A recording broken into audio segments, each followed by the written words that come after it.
When my wife Carol told me I wouldn't be welcome at her parents' Christmas dinner because I didn't fit their social circle, I smiled, nodded, and started planning. By New Year's Eve, I had exposed every penny of the $195,000 I'd given her over 4 years in front of 200 of Seattle's most prominent families. You won't believe what I discovered along the way. My name is Victor Martinez. I'm 58 years old. And this is how I learned that sometimes the people closest to you are the ones planning to destroy you. It started on a Tuesday evening in our Bellevue home. I was reviewing construction contracts at the kitchen table when Carol walked in, her designer heels clicking against the marble floors I'd paid to install last year. She poured herself a glass of the expensive wine she'd developed a taste for since marrying me and sat across from me with that look she got when she was about to deliver bad news wrapped in fake concern. "Victor, honey, we need to talk about Christmas." I looked up from my paperwork. After 22 years in the Navy and another 15 building my construction business from nothing, I'd learned to recognize when someone was maneuvering for position. Carol's voice had that careful tone she used when she wanted something.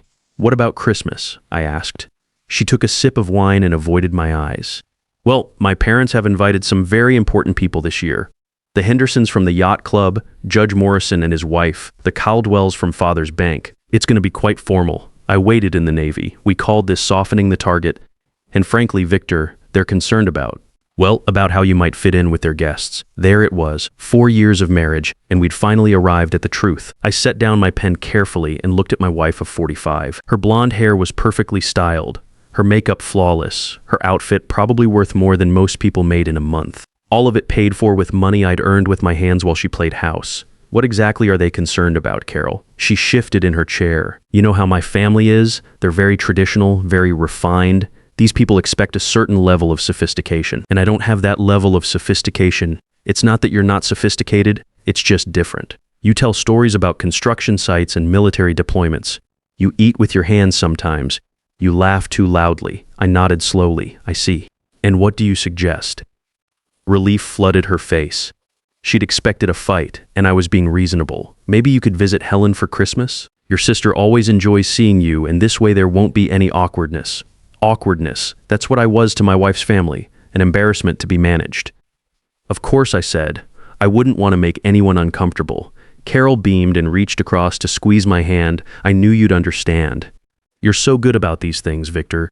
It's one of the things I love about you." One of the things she loved about me was how easily I could be pushed aside when convenient, noted. That night after Carol went to bed, I sat in my home office looking through our financial records. I'd been supporting her lifestyle since we got married, but I'd never actually added up the total. The numbers were staggering. $35,000 for the kitchen renovation because the old one wasn't suitable for entertaining. $18,000 for her car because she needed something that reflected our success. $12,000 for the furniture in the living room. $5,000 for the wine cellar. Monthly allowances that started at $2,000 and gradually crept up to $3,000. 4 years of Christmas gifts to her family that averaged $4,000 per year. I pulled out my calculator and started adding kitchen, car, furniture, wine cellar. The monthly allowances alone came to $120,000 over $48 months. The gifts totaled $16,000. When I added everything up, the total came to $185,000. Nearly $200,000 I'd given to a woman who was now telling me I wasn't good enough to attend a dinner party. I opened my laptop and started doing research. Carol's father, Harvey Sterling, had been an investment banker before retiring to manage the family foundation. Her mother, Patricia, served on the boards of several Seattle charities and spent her time organizing fundraisers for causes that photographed well. The Sterling Foundation, I'd heard about it for years, how important it was, how prestigious. Their annual Christmas gala was apparently the social event of the season for Seattle's old money families. This year, it was scheduled for December 28th at the Four Seasons, with proceeds going to the Children's Hospital. I scrolled through photos from previous years on their website. Carol appeared in several, always perfectly dressed, always smiling beside her parents as they presented oversized checks to grateful hospital administrators. The pictures showed exactly the kind of people who would find a retired Navy engineer from El Paso unsophisticated. My phone buzzed with a text from my sister Helen. "You coming for Christmas dinner making tamales?" I stared at the message for a long time. Helen lived in a modest house in Tacoma, worked as a supervisor at Boeing, and had never once made me feel like I needed to apologize for who I was. Her tamales were better than anything they'd serve at the Sterling family Christmas, and her grandkids actually enjoyed my loud laugh and construction site stories. But first, I had some investigating to do. The next morning, Carol left for her yoga class and lunch with friends. I waited until her car disappeared around the corner, then went to her home office. Carol wasn't particularly careful about computer security. Her laptop password was her maiden name and birthday. Her email revealed more than I'd expected. Months of correspondence with her parents about the Victor problem. Messages to friends about how embarrassing it was to be married to someone so blue-collar. Plans for redecorating the house once we can afford it. But it was the email thread with her divorce attorney that made my blood run cold. As we discussed, Victor has been very generous with marital assets.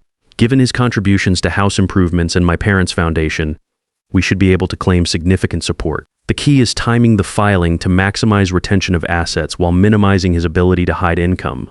I read the message 3 times. Carol hadn't just taken my money, she'd been planning to take everything and then disappear. I copied the relevant emails to a flash drive and closed the laptop. Carol thought she was playing chess while I was playing checkers. She was about to learn that 22 years in the Navy teaches you a few things about strategic planning. I called my old Navy buddy Philip Santos, who'd become a family law attorney after leaving the service. Phil, I need some advice. Victor, good to hear from you. What's going on? I gave him the condensed version.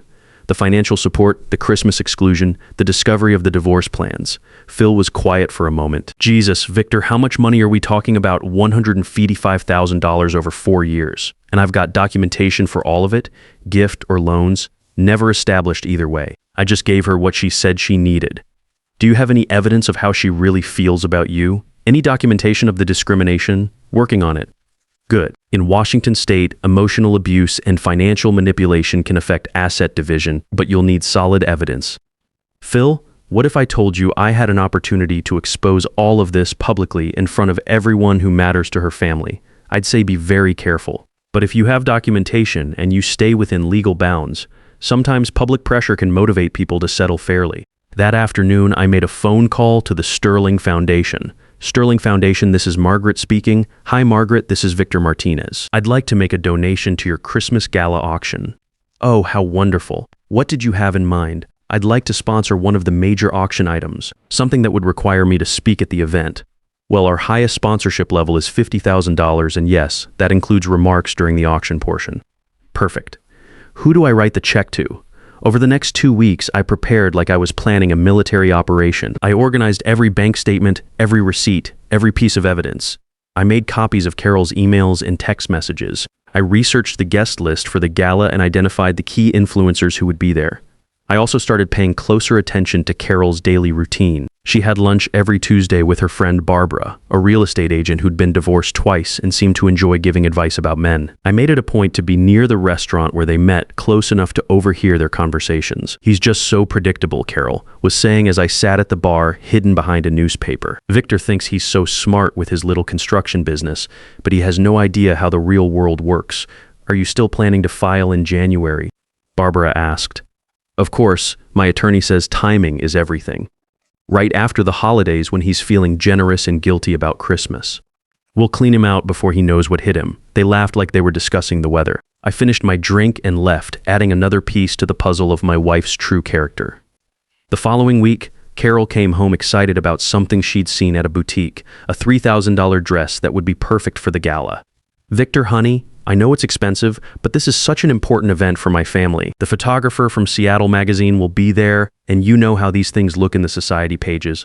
I handed her my credit card without hesitation. Of course, you should look your best. She kissed me on the cheek, already planning how she'd explain her husband's sudden generosity to her friends. She had no idea she was buying the dress she'd wear to her own public humiliation. 2 weeks later, I was standing in the grand ballroom of the Four Seasons, wearing my best suit and watching Seattle's elite sip champagne and congratulate themselves on their generosity. Carol looked stunning in her $3,000 red dress.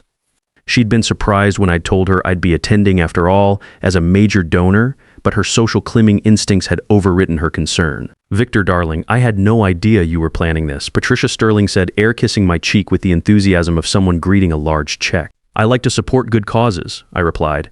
Harvey Sterling clapped me on the shoulder. Quite generous of you, Victor. Quite generous indeed. The irony was thick enough to cut with a knife. The same people who'd found me too unsophisticated for Christmas dinner were now fawning over me because of my donation. I wondered how they'd feel when they learned exactly where that money had come from. The ballroom was magnificent. Crystal chandeliers hung from a vaulted ceiling painted with cherubs and clouds. Round tables covered in white linen surrounded a stage where a jazz quartet played softly. The guest list read like a who's who of Seattle society. Federal judges, bank presidents, tech executives, old families whose names were on hospital wings and university buildings. I recognized several faces from the newspaper's business section. There was Judge Morrison, who Carol's parents had mentioned, looking distinguished in his tuxedo. The Caldwells from Harvey's Bank sat at a table near the front, talking quietly with other couples I assumed were equally important in whatever circles mattered to the Sterling family. Carol moved through the crowd like a fish in water, air-kissing friends, posing for photographers, playing the role of successful businessman's wife with practiced ease. She had no idea that in less than 2 hours, everyone in this room would know exactly what kind of person she really was. The auction began after dinner. I watched from my tables as various items were presented. Wine collections from private cellars, vacation packages to European villas, art pieces donated by local galleries. The bidding was enthusiastic but polite, the kind of restrained competition that demonstrated wealth without appearing vulgar. A week in Tuscany went for $15,000. A private wine tasting for 12 sold for $8,000. Each time the auctioneer's gavel fell, the crowd applauded politely, and the winners smiled with the satisfaction of people who could afford to be generous. I sat quietly, nursing a glass of whiskey and watching the theater unfold. Carol was at a table near the front with her parents, occasionally turning to wave at friends or pose for the photographer who circulated through the crowd like a society page shark. She looked radiant, completely in her element, playing the role of philanthropic socialite wife. Judge Morrison's table erupted in laughter at something Harvey Sterling had said. The Caldwells leaned in closer to catch every word. These were the people who mattered in Seattle, the ones whose approval Carol craved, whose acceptance had been deemed more important than her husband's dignity. I pulled out my phone and reviewed the speech I'd written, 25 lines that would change everything. I'd practiced it in my truck during lunch breaks, timing each pause, each revelation. In the Navy, we called it target acquisition and engagement. Tonight, I was about to engage multiple targets simultaneously. Margaret, the foundation's coordinator, approached the microphone. She was an elegant woman in her 60s, the kind of professional fundraiser who could make millionaires feel guilty for not giving more. Ladies and gentlemen, our final item tonight is particularly special. A $50,000 donation has been made to establish the Martinez family wing in the Children's Hospital, and Mr. Victor Martinez would like to say a few words. Applause filled the room as I stood up. I could see Carol beaming with pride at her table, probably already planning how she'd explain her husband's generosity to her friends tomorrow. Harvey and Patricia Sterling looked pleased as well, no doubt calculating how this would reflect on their family's social standing. I walked to the stage slowly, taking in the faces around me, 200 of Seattle's most prominent citizens. Judges, doctors, business leaders, old money families who traced their lineage back to the city's founding. People who mattered in this town, people whose opinion could make or break reputations. The microphone felt solid in my hand. The room grew quiet, expectant. They were used to donor speeches, the usual platitudes about privilege and giving back. What they were about to hear would be very different. Thank you all for being here tonight, I began, my voice carrying clearly through the sound system.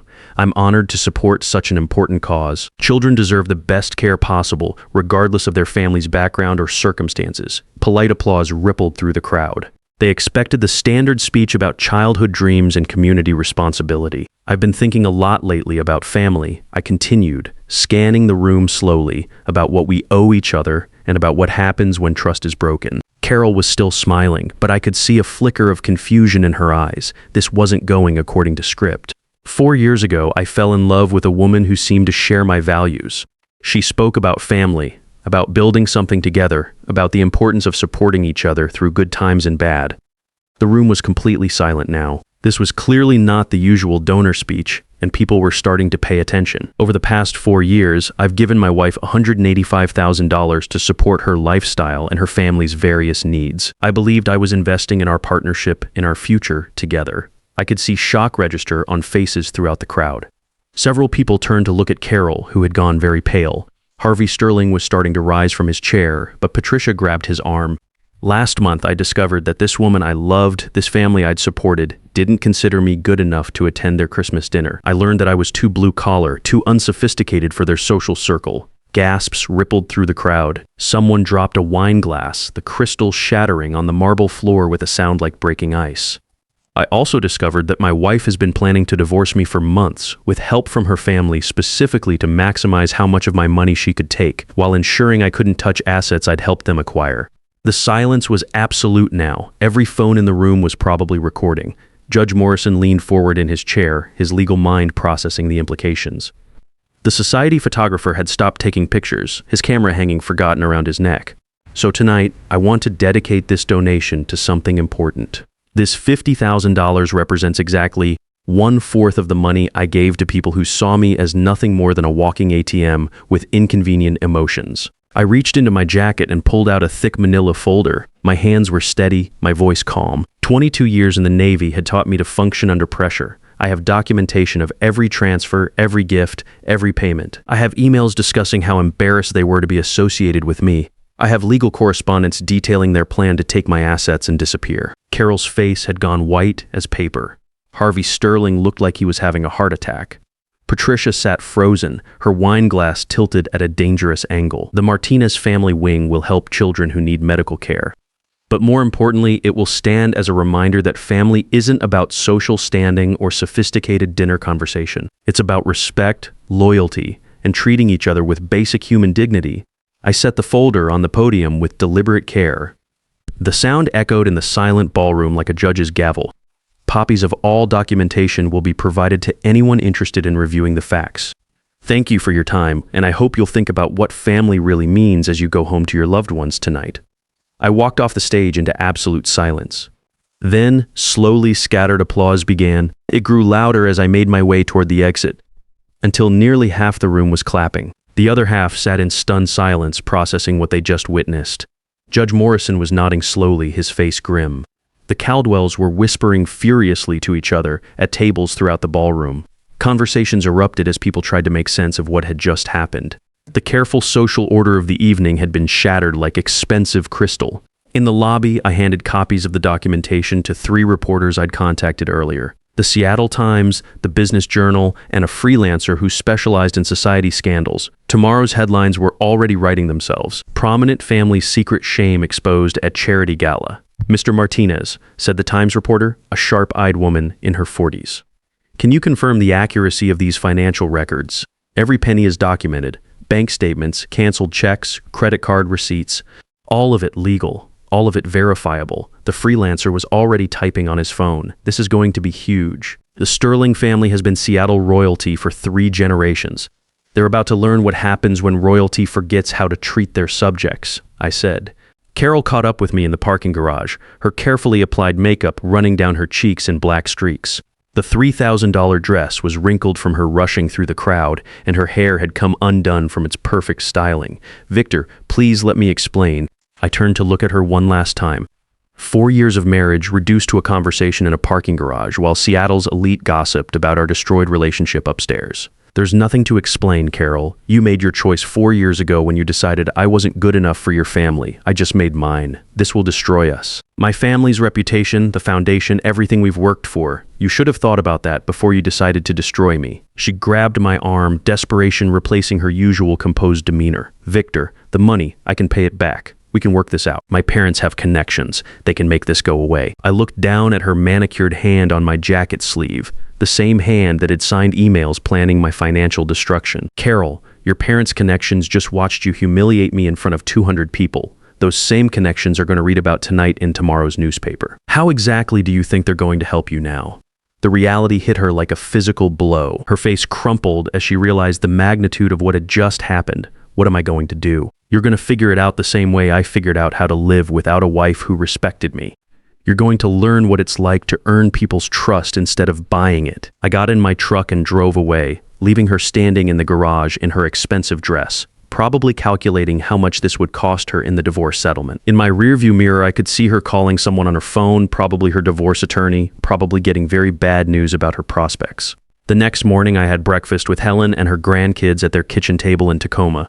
The tamales were perfect. The conversation was loud and full of laughter, and nobody once made me feel like I needed to apologize for who I was. Uncle Victor, Mom says you were on the news, said Tommy, Helen's 12-year-old grandson. She says you stood up to some mean people. Something like that, I said, ruffling his hair. Helen looked at me with the kind of pride you can't buy. I always knew you had it in you. Mom and Dad would be proud. My phone had been ringing all morning. Phil called first, laughing so hard I thought he might hurt himself. "Victor, you magnificent bastard. Carol's attorney called 20 minutes ago. They want to settle immediately. Full asset division, no alimony claims, and they're throwing in an additional $25,000 for emotional distress." 3 other attorneys had called offering to represent me in a class action suit against predatory financial manipulation of older men. Apparently, my story had struck a nerve with men across the city who'd found themselves in similar situations. The Seattle Times ran the story on the front page of the Metro section. Navy veteran exposes wife's financial scheme at charity gala. The article included quotes from several gala attendees who praised my courage in speaking out against elder financial abuse. A reporter from King 5 News wanted to interview me for a segment about protecting seniors from family financial exploitation. The state attorney general's office called to ask if I'd be willing to speak at a conference about elder abuse awareness. But the call that mattered most came from my neighbor's teenage son. "Mr. Martinez, I saw what you did on the news. That was amazing. My dad says you handled it like a real man. He wants to know if you'd come over for dinner Sunday. My mom's making enchiladas, real recognition from real people." That's what I'd been missing. 2 weeks later, I signed the divorce papers in Phil's office. Carol's signature was already there, along with her attorneys. The settlement gave me everything I'd asked for, plus compensation that brought my recovery to $200,000, more than I'd originally given her with interest for the inconvenience of being treated like hired help in my own marriage. The Martinez family wing opened 6 months later. I attended the dedication ceremony, and I've never again been told I don't fit someone's social circle. Turns out when you stop trying to fit in where you're not wanted, you start attracting people who appreciate exactly who you are. Carol moved back in with her parents after the divorce was finalized. I heard through mutual acquaintances that she was working as a real estate agent again, trying to rebuild the reputation she'd thrown away when she forgot that character matters more than social standing. The Sterling Foundation lost several major donors after the gala incident, and Harvey stepped down from the board 6 months later.